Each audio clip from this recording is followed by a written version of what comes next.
guys, welcome back to my channel.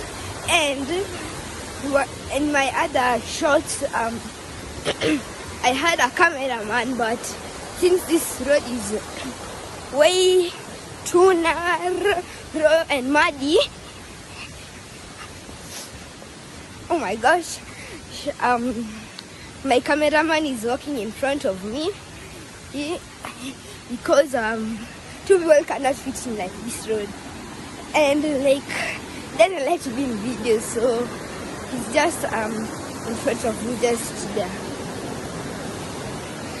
So currently, oh my gosh, so we're currently going to the caves, which currently it's a bit far, and I just started recording immediately after we left the waterfall. And also they still part of the waterfall. Very nice, right? I'm trying to like do two things at the same time.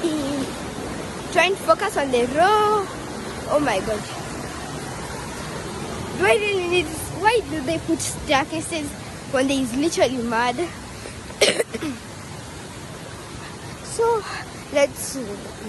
we're just going to the cave.